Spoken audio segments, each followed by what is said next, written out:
Kaya guys, may dala sa atin na clutch housing ng Barako. So bagong ribit sa mga kabuknoy, may problema pa rin tong yung kanyang clutch housing yan. Yun, so dinala sa atin mga kabuknoy para ipa-repair. So ipapakita ko muna yung problema kahit bagong rivets. Yan, let's go. So ito na yung problema ni boss. Ayan o.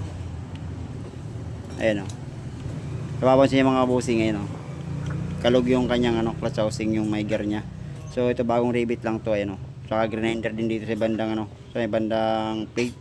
So ito pa rin ang problema, hindi nawala. Hindi pa rin siya na na patigas yung kanyang clutch housing. So gagawin natin, repair natin, pa-share ko sa inyo mga kabukli paano mag-repair mga ganitong klaseng clutch housing na spring type. Yun. So itong gagamitin natin na pin. Ayan o. Yun, ito yung gagamitin natin pin, yung pang-rivet sa clutch housing. So pwede pa rin pala ito sa Smash Raider 150, pwede itong pin nito yung ginagamit ko pang Barako. So barinahan ko muna ito para matanggal natin yung pin na kinabit ng bago. So yan guys, nabarinahan ko na yung pin nya. Ayan. So dito ako nagbarina sa may bandang ilalim. Dito ako nagbarina sa bandang ilalim kasi dito sa bandang ibabaw mga busing ko. Ayan o. So hindi ko masintrohan yung yung pin nya. So doon ako sa ilalim nag barina. So tanggalin ko muna yung pin.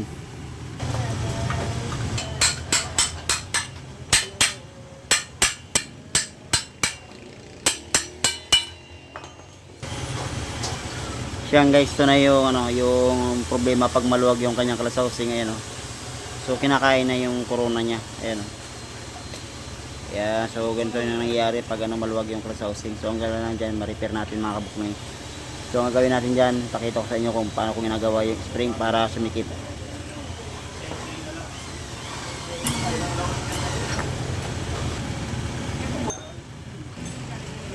Yan guys, ito na yung pin ng luma. Ayan o.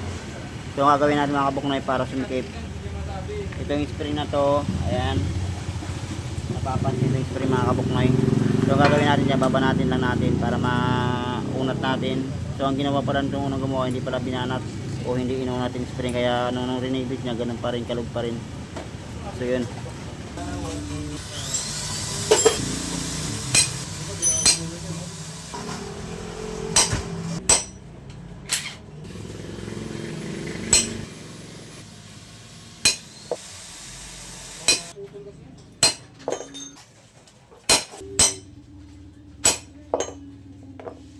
Yan guys, na banatan natin spring.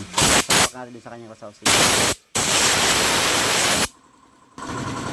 Yan guys, so dito sa kanyang corona mga kabuknoy, may napansin ako na so dito sila nagbawas sa may babaw ng pin. Ayan o.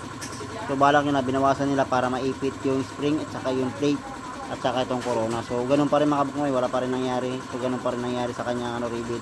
Kumakalog pa rin. So yun, nabanat ko na yung spring. So sasalapak natin.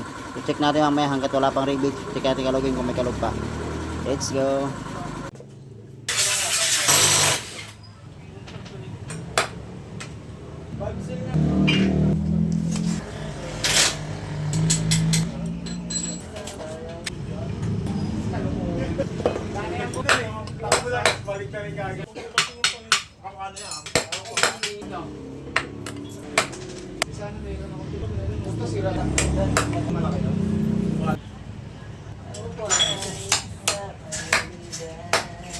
So yan guys, wala pang plate, wala pang rivet. So ayan o, wala na siyang kalog. Ayan o. So yan guys, so wala pang wala pang plate.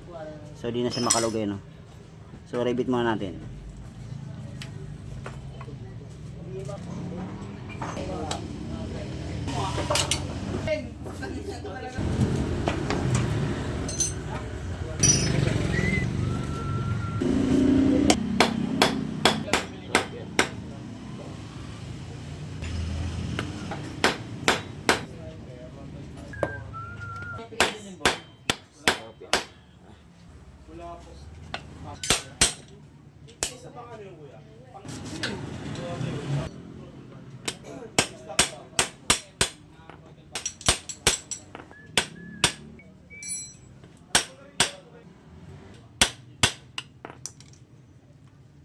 Yan guys, ito na, na-revet na natin yung clutch housing ng Barako. Ayan guys.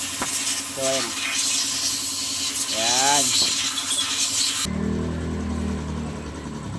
Ayan.